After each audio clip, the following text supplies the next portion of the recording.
In this video, I'm going to help you learn all about comic book trim sizes and the terms to go along with each of them.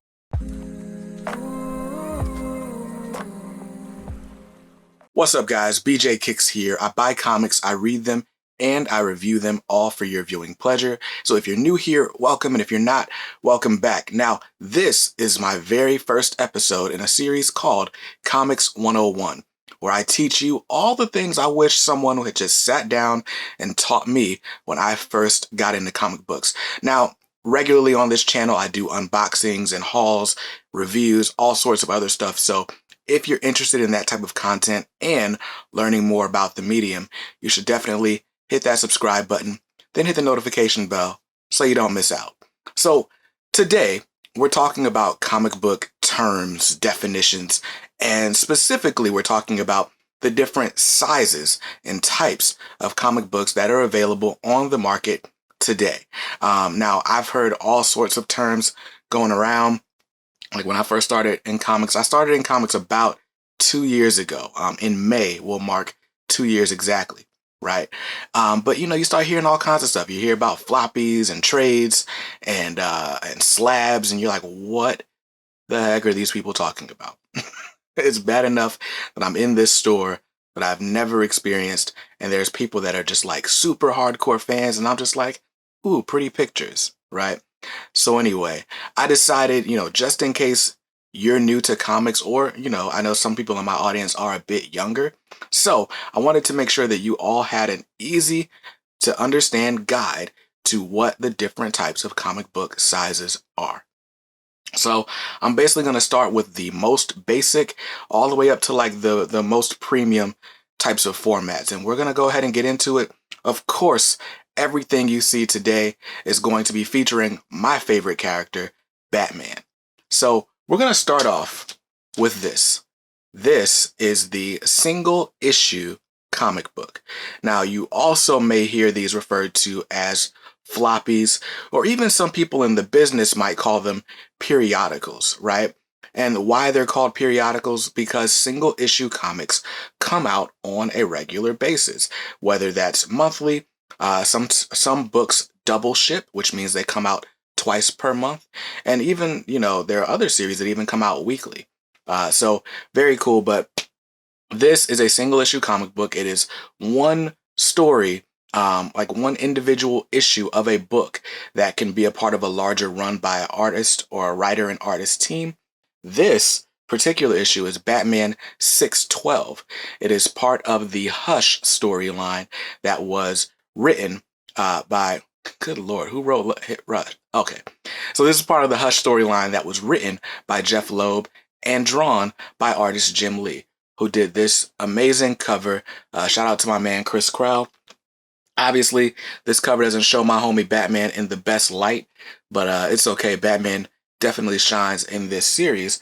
So single issues, they basically come in a regular comic book size, which is about 6.5 inches by 10.25 inches. So very cool. But I mean, they're smaller than your standard sheet of paper, like if you're a kid in school. And they're just, they're just normal, regular sheets of paper held together by a staple. So that is your single issue comic book. Like I said, you may hear this referred to most often as a floppy because it's floppy. This one isn't a bag and board, so it's not flopping around as much as to keep it protected. So there you go. That is our first book of the day. Now, the next thing that you might hear about is called a trade. And a trade is short for a trade paperback. This is a trade paperback, also featuring Batman. This is Batman, A Death in the Family. Now, a trade paperback contains multiple issues. So it's a paperback. It's usually glued binding, but it's the same trim size as a regular comic book. So it's still at about 6.5 by 10.25. And if I put it up next to the Batman Hush book, it's the same size.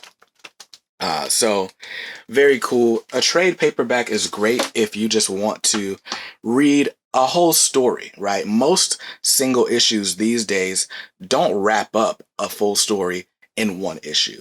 Most stories or most comic books run in single issue story, or excuse me, 6-issue story arcs. So with a book like this is Batman: A Death in the Family, where I won't spoil it for you, but it basically has about 4, 7.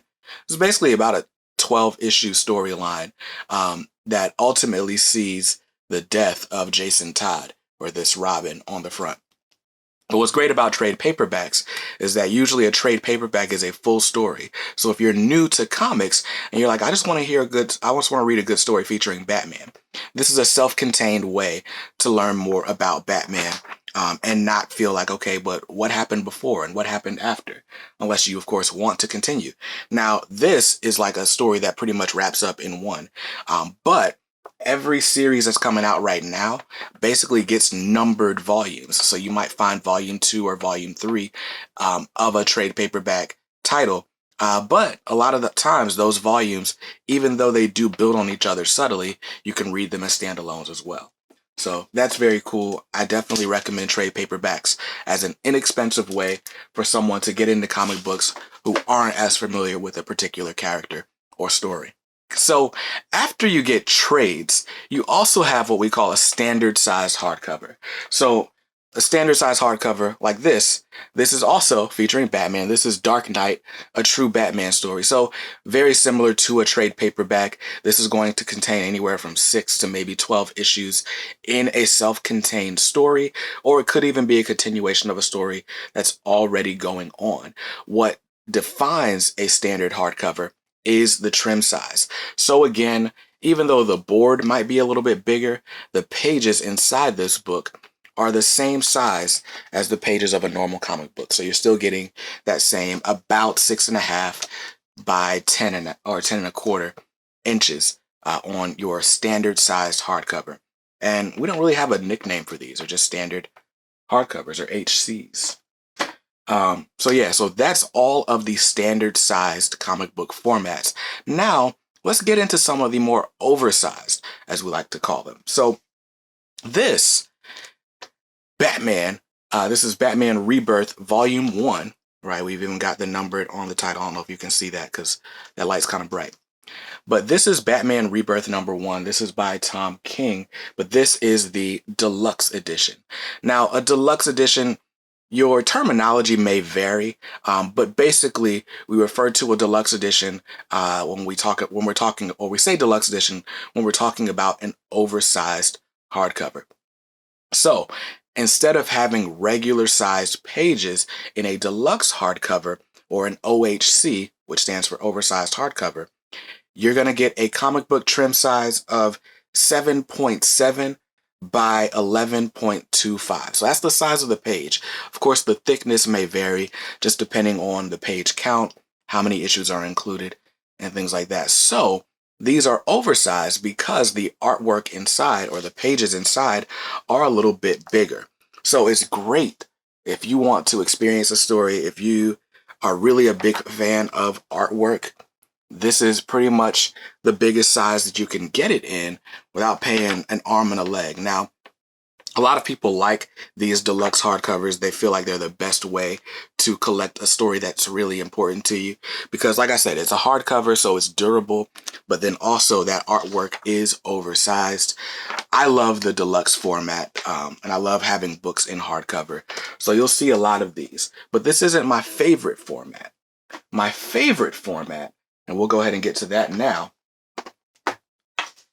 is the omnibus format. So this is an omnibus. You might even just hear it referred to as an Omni for short.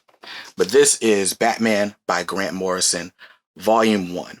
Now, an omnibus is a hardcover collection. It has the same trim size as an OHC, or a deluxe edition, right? So you're getting about an extra square inch of real estate for your artwork.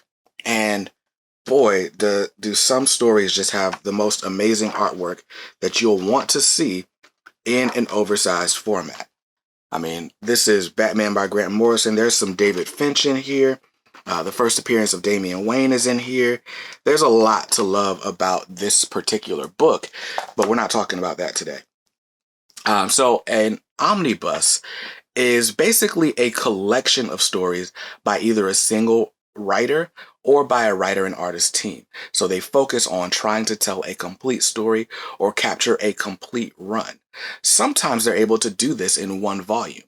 In this case, Grant Morrison stayed on the Batman title for like a few years. And so Grant Morrison has a 3-volume omnibus set, and this is just volume 1 of it. But what I love about the omnibus format is, for the most part, if you buy an omnibus, you are getting a complete story.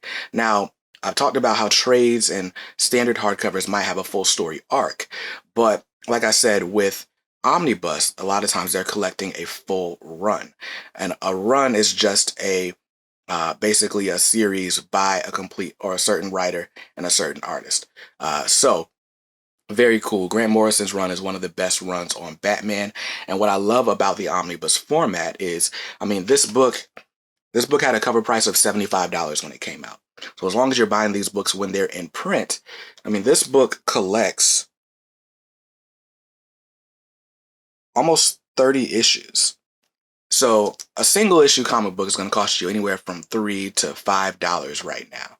So if you do that math, that's about $150 on the high end to try to track down all those single issues. But so you're already getting a bit of a cost savings when it comes to the omnibus format, but it's even more so when you consider the fact that a lot of single issues end up costing more than cover price because they may have a first appearance of a certain character. There may be a key moment in the character's history. So those things can be pricey.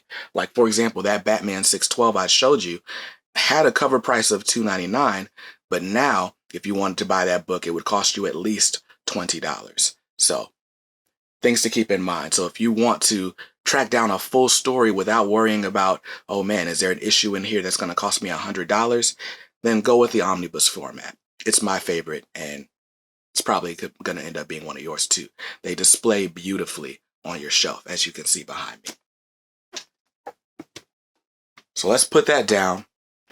Now let's get to one more thing, right? So kind of just snuck this in here. Because this isn't technically a different format, but it is a different term that you may hear a lot. So if you're in a comic shop, you may hear someone refer to a book as a slab, or they may say they're getting a book slabbed. Well, what does that mean? Well, that means they're going to go and get the book graded by one of the comic book grading companies. So this is my first slab. This is Batman issue 655. It's actually a part of that Grant Morrison run that I just showed you in that omnibus. This is the first appearance of Damian Wayne. He actually has a cameo in this issue, meaning he shows up, but he's not named yet. And then he makes his first full appearance in the next issue.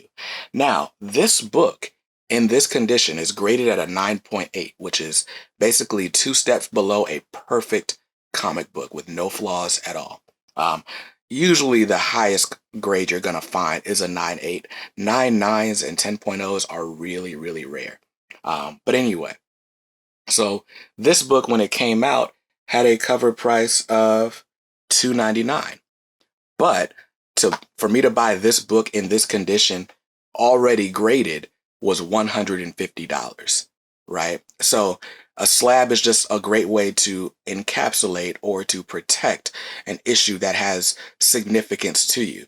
Damian Wayne is my favorite Robin, and so I had to have this book when I saw it available. So anyway, that's just an extra. This isn't a different format, but it is a different term that you'll hear related to a single issue comic book. Obviously, when your book is graded or slabbed, you can't read it, you can't open it up. It's really for display purposes only at this point.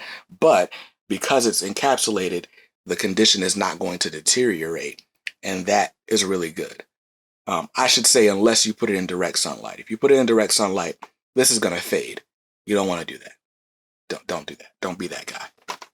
All right. So now that we've got our slab put away, let's get to the last format that I'm going to show off today. Now, it's important to note that this next one has a bunch of different names, but this is specific to DC Comics. So this is an absolute edition. So you may also hear books like this referred to as a library format. It just depends on the publisher. Different publishers have different branding for what they go through with these. But anyway, or what they call these different things depending on their branding. This is Absolute Batman, The Killing Joke. Now, DC's Absolute format is basically what they use to showcase the most premier stories with the most premier artwork. And sometimes it's just, a seminal story. So The Killing Joke is a very important story in Batman mythos. It really serves as one of the few origin stories or plausible origin stories that we have for the Joker. The artwork in this book by Brian Boland is amazing. The writing by Alan Moore is also amazing. And so if you want a story to be preserved in the absolute best format possible, you'd go for the Absolute Edition. Like I said, you might hear these called a library edition or things like that, depending on who published the book. So this one I actually just got in the mail right before I clicked record or pressed record on this video. So it's not even open yet. So if you want the overview of this book, just stay tuned to the channel. Hit the subscribe button because it's coming soon. But yeah, so the Absolute Edition is colossal. It's huge. It's even bigger than the Omnibus. Like, let's just look at this size comparison. Like, look at that. That's amazing. So the Absolute format, the trim size on that is 9.75. The trim size on an Absolute Edition is 9.75 by 14.75. So again, it's huge. And when it comes to the comic book format, or comic books in general, art is king. So if you have a book that has amazing artwork and you want it in the biggest size possible so you can just drool over those pages, don't actually drool on them, figuratively, of course. But yeah, if you want to just drool over some artwork, the Absolute format is the best way to do that. Now, there are also artist editions and things like that. I've done an overview of an artist edition on this channel. That thing is massive. The artist editions are like super huge, but most people aren't buying artist editions of books, so I didn't pull mine out of the box for this video. But there you go. That is pretty much every type of comic book that you can buy currently. Of course, there's always going to be exceptions. There's the Ash Can, which is a really tiny little preview version of a comic book. There's always little novelty things, but those are the things you're going to find on the market. And I hope this video was helpful for, helping you to define those terms and understand them a little bit better. So that's going to do it for me. I love this. I keep putting it up because this is my first time seeing it actually, because I just opened it for this video. But I love this artwork. But anyway, I want to put that down. So just as a quick review, here we have an Absolute Edition, which is bigger than an Omnibus. Which the biggest difference between an Omnibus and an oversized hardcover is that an Omnibus collects more issues. They're thicker. So Omnibus is bigger than an OHC or a deluxe edition. A deluxe edition is bigger and better than a standard size hardcover. A standard size hardcover is better or a little bit more durable than a trade paperback. A trade paperback is a collection of single issue comic books. And if you really want to preserve your single issue comic book or your floppy, then you get it slabbed, graded, and encapsulated in a nice pretty case. So there you go. Those are all of your comic book terms and definitions. I hope that was helpful to you. If you like this video, please give it a thumbs up so that I can continue to put out this Comics 101 content. We're going to talk about runs. We're going to talk about where to buy comics. We're going to talk about a lot of really cool stuff. But that's only if you actually like the series and share it with your friends. So I hope you saw something you liked in this video. And if not, that's cool. My motto is, you can always buy what you like. Make sure you read what you buy and be nice to others, because kindness makes the world go round. Peace.